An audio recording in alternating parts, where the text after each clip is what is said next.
Assalamualaikum warahmatullahi wabarakatuh dan salam sejahtera. Nama saya Adam Hamizan bin Muhammad Hafiz. Hari ini saya akan mencerita tentang tajuk saya Lailatul Qadar. Maksud bagi Lailatul Qadar adalah malam yang istimewa kerana malam ini lebih baik daripada 1000 bulan beribadah.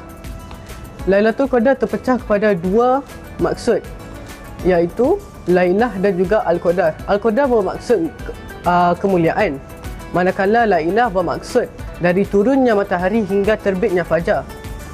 Allah sudah berfirman dalam surah Al-Qadar ayat 1 hingga 5 yang Al-Quran turun pada malam Lailatul Qadar, dan juga Lailatul Qadar ini adalah malam khas untuk umat-umat Nabi Muhammad SAW. Selain itu, kita perlu mengejar Lailatul Qadar kerana kita akan dapat keberkatan dan juga kita akan dapat ganjaran yang lebih banyak daripada bulan-bulan yang sebelum untuk 1000 bulan yang beribadah.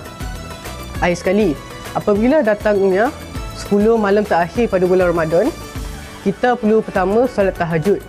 Kedua, kita perlu membaca Al-Quran sebanyak mungkin. Ketiga, beristighfar sebanyak mungkin. Keempat, berdoa dan meminta kemaafan sebanyak mungkin.